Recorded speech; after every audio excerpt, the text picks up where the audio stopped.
ጃሙ ሚስቶች ወጡ ቀኑ እንዴ እህቶቼ ናቸው ለዛ ነው ኧረ አይደለም ምን ያጋለው ኮሮኛ እየሰማው ነው እየገጠምክላቸው ነው ኖ ዘመርኩ ታውቃቸዋለሁ ቢወጡ ባይወጡ ግድ አይሰጠኝ ደህና ነህ እሺ ጃሙ ደህና ነኝ አልሐምዱሊላህ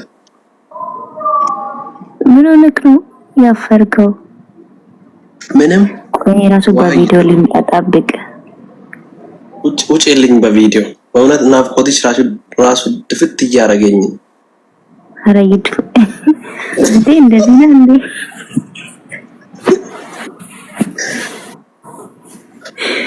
ቆይ ማንን ልታስቀና ነው ዛሬ ያቺ ልጅ ፍቅረኛ ናታ አሁን የወጣች ሙጫ ከነገስቲና ብላይ ወጣችው ዶክተር ነው ሞክተር ነው እኔ ምን አውቃለሁ አዎ ዶክተር ናት ዶክተር ናት አዎ ዶክተር ናት አስተማሪ ነበር ኦኬ ያ እና እሷ ፍቅረኛ ናት መሰለኝ ስትገጥምላት ምናምን ነገር አይቻለሁ ኖ ሲጀመር አንተ ፍቅረኛ ሲጀመር ኦሮሞና ኦሮሞ አይጋቡም አንጋባም ኦሮሞና ኦሮሞ ወላሂ ይጋባሉ እንደውም እናንተ ከሌላ አታገቡም እርስ በራሳችሁ ናችሁ ድሮ ነው እንጂ አሁን ቀርቷል ኦሮሞና ኦሮሞ አይጋቡም እሺ አሁን ከአንተ ከየት ጋር ነው ማግባት የምትፈልገው ሀዲያ ምናምን ደስ ይለኛል ምናምን እውነት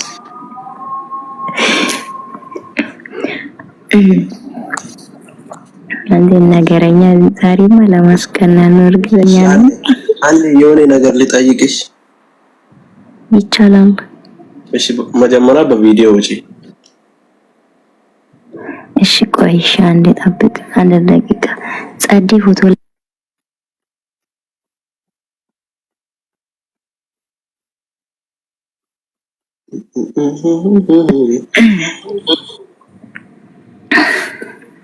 እንደዚህ እናወራ ምክንያቱም እኔ እያዳመጥኩ ነውና በደንብ እያዳመጥኩ ስለሆነ እስከሚወጣ እስከሚቀባባ ምናምን በስ ያወራኝ እሺ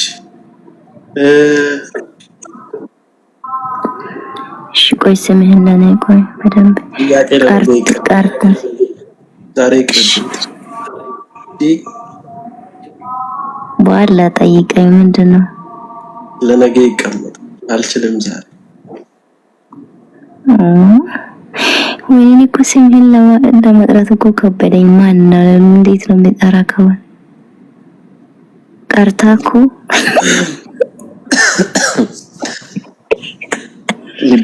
ልቤ ራሱ ደክሞኛል በጣም ዱብ እያለኝ ወይኔ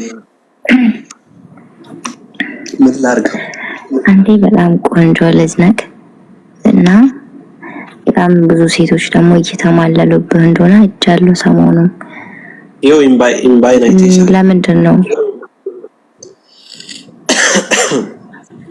ለምን ኦሮምኛ አላወራም እንጂ ሰማለሁ ሁሌ ስለ ፍቅር ነው የምትገጥመው ኦሮምኛ ትችላለሽ ወላሂ ሰማለሁ ላኑ ማውራት አልችልም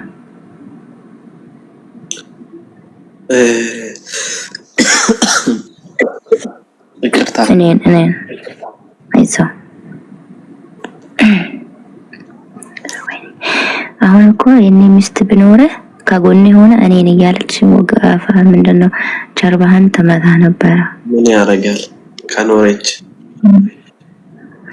ትመጣለች በተስፋ ጠብቅ አንድ ቀን እኔ ሄዳለሁ አንድ ቀን ዱባይ ደግሞ ከቅድሟ ልጅ ጋር እኔ የምትስማማ አይመስለኝም ጎዋ ነው የምትለው እንዴ የሆነ ክሬዚ ነገር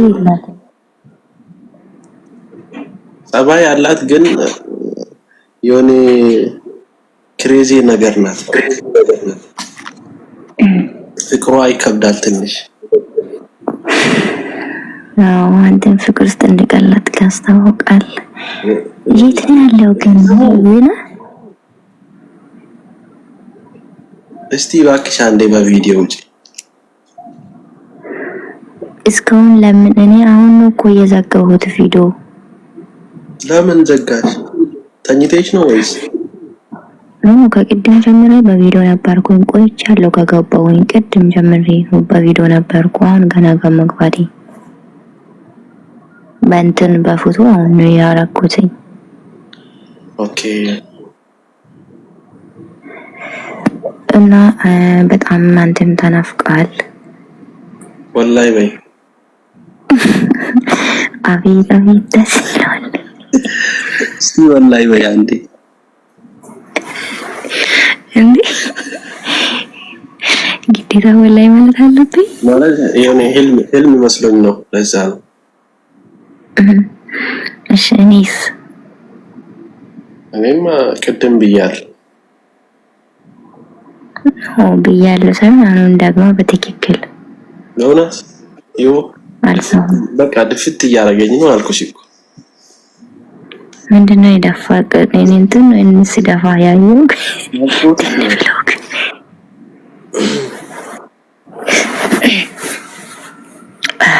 እሺ በጣም እኮ ሩቅ ያለን አስመስለን። የት ነው ያለው? እኔ ኢንሻአላህ ሁለት ወር በኋላ እመጣለሁ እዛ። አሁን የት ነው ያለከው?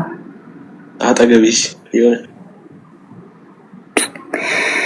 እሺ እና ማለት እኔ እንደውም የትራንስፖርት ምናምን ነገር የሚያስቸግርህ ከሆነ ምን ያለውለ እኔ እንዳሁኑ ሴቶች ብር አልሰጥም ምናምን ይግግም ምል ሰው አይደለሁም።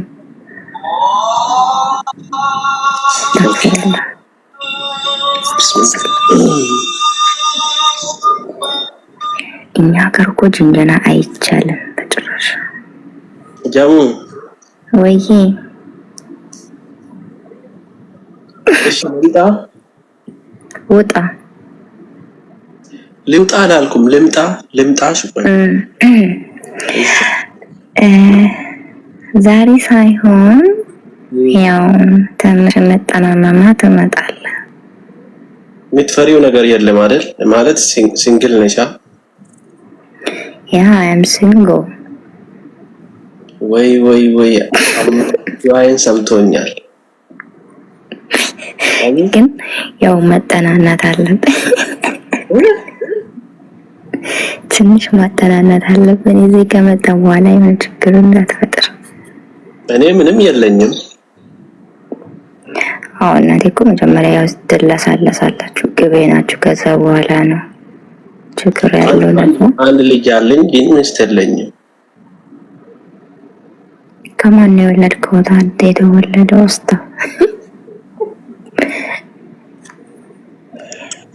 ውጭ ተባላለ ማለት ነው።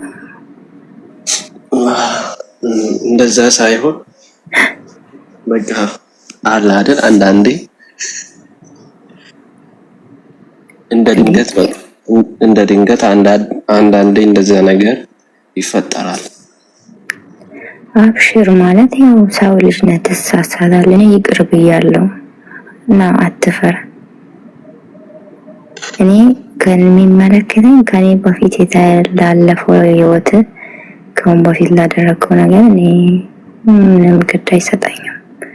ከአሁን በኋላ እኔ ጋር ከመጣ በኋላ ግን አንድ ነገር ባይብህ ፊትህን ነው መበጫጨርልህ።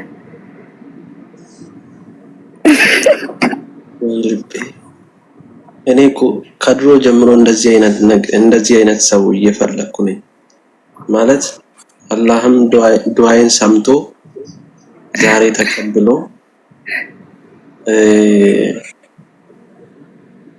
ጀሙ ወደ እኔ ላክ ወደ ቆረታ ሂጂ ነው። እኔ ቆራረጣለሁ እኮ ያልኳት የለም።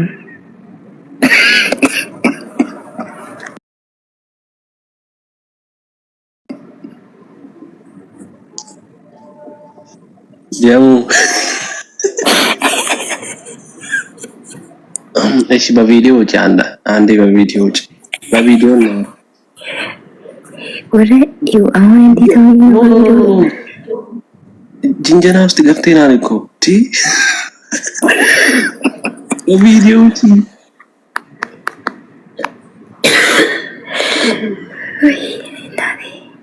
قالوا ايش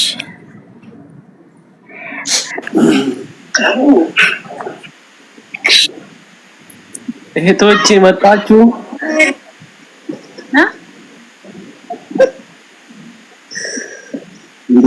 ፈቲ Yes. ዶክተር ጀሙ እንዴት ነሽ? ጀሙ እህት ነች? ፖለቲካቲ አይ ሚስቴ ናት። ከስንት በፊት ነው የተጋባችሁት? ሰላም አለይኩም የሰላምታ አይመለስም እንደ ሰላም አለይኩም ሲባል ሰው ጥሎ ይወጣል።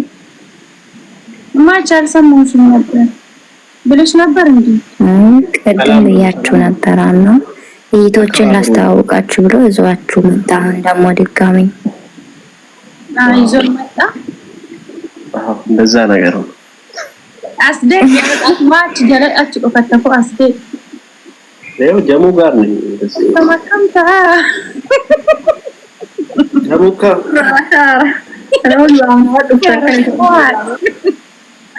አንተ ሲወራ ረቆ ይሳል ሶ ኃይለ ሞት ያዋራ ኮንፊደንስ ይኑበት ጀሙ ፈተረ አስመዱራ ሰና ሰኝ ኦኬ ጀሙካ ወይ አስተግፍሩላህ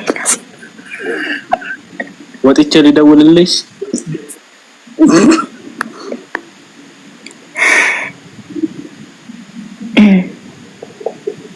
አይሰማም። ኔትወርክ እንደዚህ ስትል ይቆራረጣል። ኦ እሺ ይገባሽ።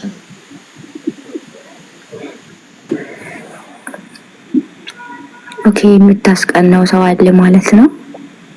ኖ ዮለስ መገላታ ይደንተል ዋይ ገልቴት ምስኪና ማዲስቲ ኡፍቴ የሙ የቴደች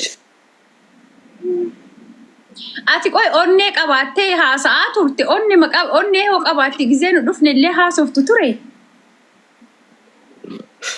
እሲኒኮ ኦሮሞ ነው ፖለቲ ላይ ካና አይደታን ይበር ምስኪና ሲን እኔ አራ እኔ ኦሮሞና ኦሮሞ እኮ አይጋባ ዶክተር ይላላ ቄራን ሰቲና ማከሚት ለማለት ኦሮሞና ኦሮሞ አይጋባም እኮ እኔ ማግባት የሚፈልገው ጉራጌ yes I am single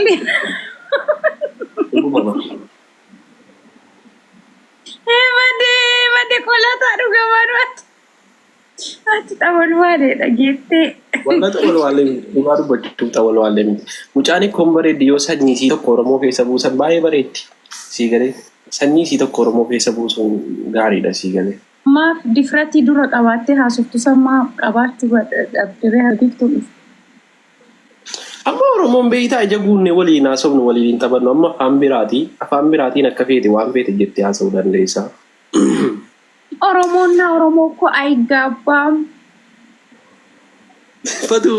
ፈቱ እንጀራ ዶክተር ወላይ ሱራ ካት ያቺ ክረከ ሴንሴሲን ጫንስ ተና ይላልቱ እንጂ ይጀከከን ጎድ ሞል ያልተኩቶ ሰኖ ቢየር ዋርቶ ከንበሬ እንዲወላል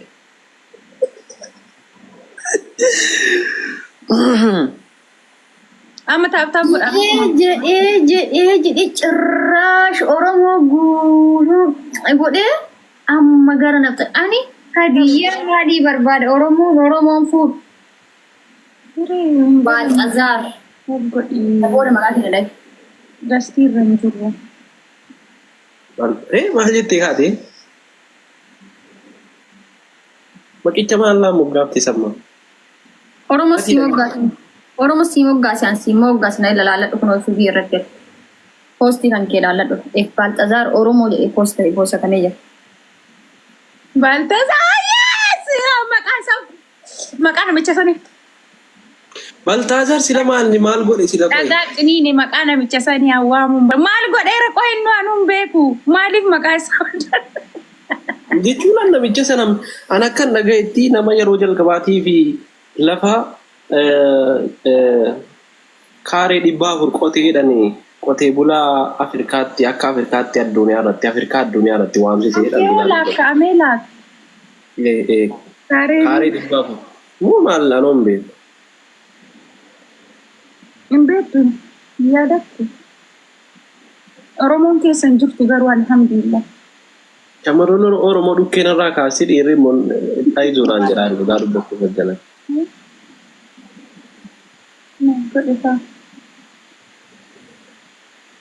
Okay.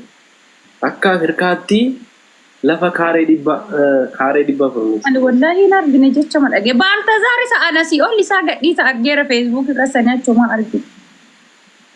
Abu nama qotee bulaadhani nama jabaadha ba. Qoy hin adannatta adnaaqii isaati ati. Amma kan isaa biraa deebi. Wanta akkasi gaafadhu.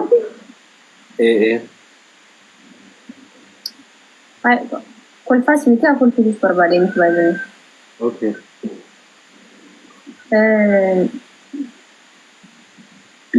Utubaan ada isa jadi asli kita bo. Bisa nunggu betul. Kali. Utubah ada isa ni ada iban kabai ada Oromo sih.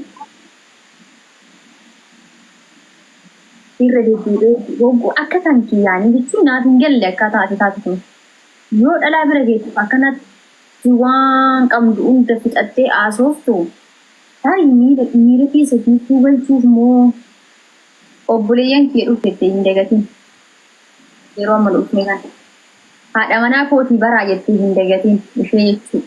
Ammuma seentee ammuma niitii irratti isimmaan sunii mataa zabdi waan jedhu ibsees kan ta'e dhufu. Tari nama wayii nama ati naafsisuu barbaaddu akkuma siinuu siin jette guguu barbaaddu wayiitu jiramu sababni ati dhalaa bira yoo geettu akkana taatuuf maali? Tokko kan akkana ta'u na godhe si wallahi billahi si Antu mana kanan. Masya Allah. Enggak nada gefat duratti le sena berarti ma nada gefat umrah uri kabden ada bisa. Mangka kan jedhamu tokko jaalate enggak de mucaa sana gaafate turte maali kan keeti mucaan jenna mucaan fooloof malee waan takka walitti hin qabnu suuraa inni olii gad oofwanallee awwaan irraa beeku hin qabu waan hojii oola yoo seenee tokko qofa seenee baawwan taan argeeru hin jiru jedhee mucaa irrattis viidiyoo waraabamee jira mucichinuu dhiyuutu godhe guutuu isaa sittiin okay jettee fudhatte. Inna akka aanan ta'ee wayiitu bara afaanii ganna mannaqanii dubbii takkuma namatti himani. Sanuma qabattee ooftee olii gadi ooftaa damma dubbii kana. Kanaan miti akkas nagooti jechuun hundi hin qabu. Yooma sanuu anuu akkas si godhe dhalaalaa akka ooftee odoo hin ta'in dhalaalaa akka ooftee amaara bira yoo seentu miistee bakkuma argite yoo seentu haadha manaa koo jechuu osoo hin ta'in qabatamaa waa wayii agarsiisuudha malee dhalaa iddoo waliin mul'atteef anaa miira keessa galchuu yookiin aarsuu hin dandeessu. Siifis ana garuu gaarii natti hin fakkaanne akkasii baas nagaan bulaa. Ittee mosii deebisu. Deebis kalaas haasa'e jammaru waggaa guutummaa haasa'a.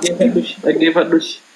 Ilaa atis na argaa turte doktooris na beekti jechuun dhugaa beekti beekaaf keessatti waan isii keessaa dhiiste waan biraa sa'u ani hin beeku maaliif akkaasa'utu garuu dhugaa jiru hin beekti. Atis fatiin beekta dhugaa jiru.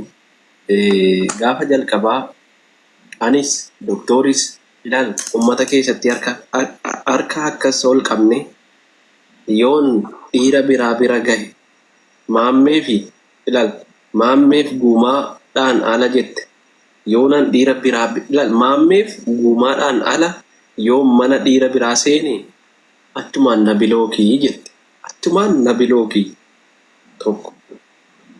Isiin akkana jettee kakatte anis yoon har'a booda biqiltuu eenyuun hin jedhe yoon biqiltuu fi moonetiin biraan gahinnaan jettee iyyuu toleedhaan dhiisee biqiltuu bira yoo geesse malee nama biraa bira yoo geesse bilookiin si godha achumaanii kana akkasitti walii gallee ammuma walii gallee boromtuu sana Idan, ammoo walii gallee boromtuu sanatti maankaa bira deemtee maankaan suuraa si backgroundii godhatee of akkasitti kiis godhaa isiin bukkee teessee akka mushurraatti akkas jetti bira teessee sii galee isa kakanne jechuudha. Sanuu gaafa deemnu sana mana koo seentee kaatee baatedha. Mana koo seentee anuma gattee deemte bakka sana deemte. Waadaan gaafa sana cabe. Waan midhaan keessa jiru tokko uranii midhaan maa gannamme jechuun hin danda'amu. Sii galee waan midhaan keessa jiru uranii midhaan maa gannamme jechuun hin danda'amu. Akkasii bari. Wallaan kana barra koon jiru ofii siitii balleessitee kaate situ waa balleessee na ati bargadi dhaabamtu qorata. Mee waggaa jahas beeka waggaa jaha kana waan gadhaabataa irratti argeen beeku. Waggaa jaha kana waan gadhaabataa irratti argeen beeku. Nagaan bulee atis akkasiin atti taa'erta bara. Akka ishee si ta'uu fi miti amma dhadhee intala saba biraa irratti faarsitaa? Dhugaa dubbachuu shamarran keenya jaalalan beekan dhiifama naa godhe I am sorry. Siinoo tokko baasnaan. Ati deemaa achi kaanoo ka faarsitu akkamiin namni si jaalata qorata? No an tokko faarsaan jiru as. Fakkeenyaaf amma akkuma argite. Waggaa meeqadhaa si beeka? Isa waggaa erga walii gallee. Waan gadhaabataa wayii argeera asirratti qorata. Biiftuu ati kaleessa argitee nama baay'ee nama arra amma argite amma dhiyoo kana. Erga sanii mee ani baay'ee si jaaladha baay'ee si kabajaa waan si barbaadu bakka bada akka ati bigortu barbaadu haa ta'u garuu ati mataa kee al tokko akka waan harki koo mataa kee irra jirutti yaadi al tokko.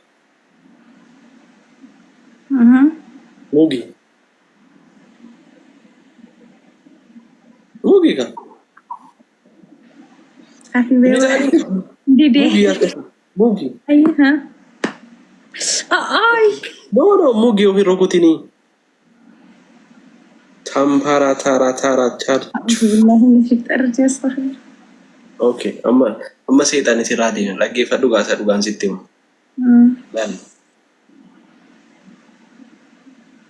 Wallahi dhiifama naa godhi shamarran Oromoo kun. Wallahi siinoo nama tokko baafnaan fatii qona aman.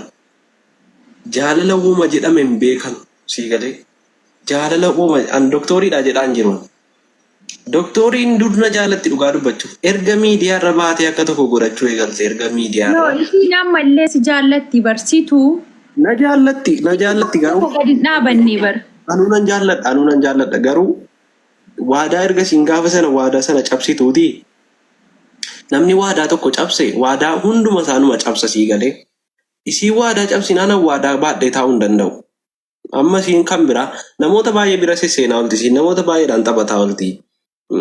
Tarii maccaan immoo tasa keessa bahe bakka wal keessa bahanii jira. Baay'ee wal keessa bahan. Sii galee amma koo qofa argitan an jalqaba waadaan cabsine waadaa eegaan ture an jalqaba. Erga waadaan cabeen asiifachi minnaa deemuu eegale malee. Akka minnaa deemuu eegale sirriitti ofitti amana wallahi. Beekaatani maaliifi waadaan jalqabachi waan cabeef. Anammas taanaan isiin sirriitti deebite akka duriitti deebiti taanaan akka duriitti deebi'uuf qophiidha. Sii galee akka duriitti hin deebitu ammoo minnaa deebiti taanaan minnaan deebi. Hayi dhugaa dubbachuuf. Amma jamuusii. Kan barbaadu baay'eedha waan si kadhattu natti hin fakkaatu. Isin koo akka walii dubbataa jirtan naaf gala bar. No waliif dubbachuu miti dhugaa jirtu malee maaliif waliif dubbadhaan? Ani immoo si beeka amala kee illee hin beeka waan ta'eef siifillee hin dubbadhu. Dhaggeeffadhu.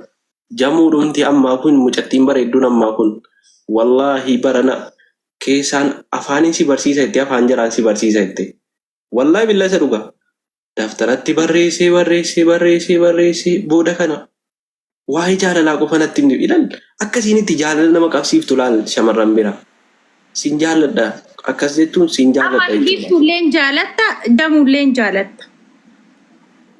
An dhugaa dubbachuuf ammaaf kan jamuu waanuma doktora siifachi minnaa itteefani malee gaafatameera jaalala gaafatameera haa ta'u garuu doktor sirriitti hin deebitu taanaan. Dubartii ataan maal kadhataa turte santu si gaafate? Kadhataa turte jetti bar. Maafin dhuftu kan makiinaa siifan kaffala kontoraataan sii kaffala bakka jirtu ka'e kottu naan jedhaa jirti bar. Akkas naan jette bar. Yoo si rakkisa ta'e jette kan. Eessa yoo jiraadhu naan jette bar. Natu ammati biyya kana keessa dhuftutti iPhone si erga naa hindi dedeen gaddamu walla nan dide bar. Suma dhugaati bar. Amma indoo kasi awwaaxxa'u jara bakka jara bira deemi. Abboon maaltu shamarran Oromoo wajjin na rakkisee dhugaa dubbachuu. Nusi awwaaxxaanu bakka. Biftuullee kana booda obboleetti keeti. Walumaa gala mana roomaantikii jaalalaa wayii isin galchuu qabna. Shamarran Oromoo funaanne. Ilaa tamma dhugaa dubbachuu fi ergasii wal bare. Ati waa'ee siyaasaa takkaanatti haasofte hin beektu. Waa'ee siyaasaa keessa hin jirtu. Jaalalli kee akka obboleettii naa taate malee akkuma sin fuudha siin jedhee sila sitti kaasee dubbadhe sana ati obboleettii kooti akka